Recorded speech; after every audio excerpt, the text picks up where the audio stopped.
Hello. Having established that equivalent fractions are fractions that have the same value even though they don't look the same, now let us learn how to find the equivalent of a fraction.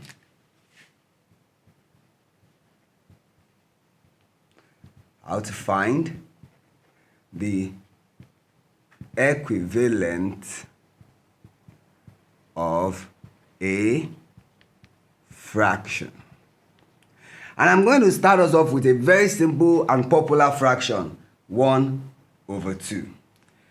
This is a fraction where we have one part of 2.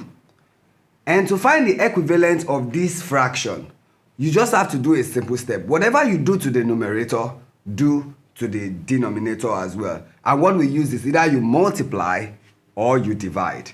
That is, you either multiply the numerator and denominator by the same number, or you divide. So if this is 1, this will be 2. Divide the, an error here. This is numerator. Divide the numerator and denominator by the same number.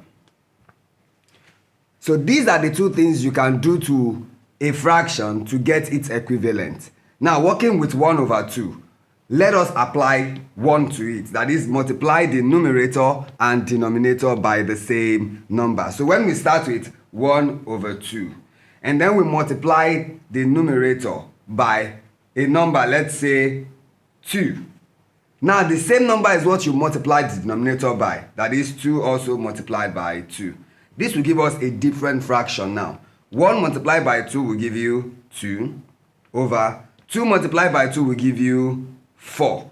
This means that 1/2 is equivalent to 2/4.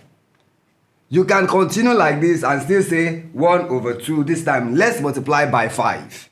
That is 1 multiplied by 5. And then 2 multiplied by 5. What would this give us? 1 multiplied by 5 is 5. 2 multiplied by 5 is 10. This also means that 1/2 is equivalent to 5/10. There you have it.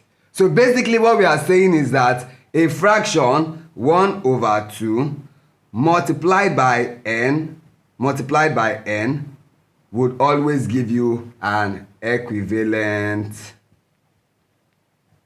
fraction. Now that we have tried 1, let's go to 2. This time, dividing the numerator and denominator by the same number. And I will start us with 6/8. This is a fraction also. And to get its equivalent, you can divide the numerator and denominator by the same number. So now let's divide by 2. Now, 6 divided by 2 will give us 3. And 8 divided by 2 would give us 4. This implies that 6/8 is equivalent to 3/4. So these two fractions have the same value even though they are represented by different numbers. Thank you.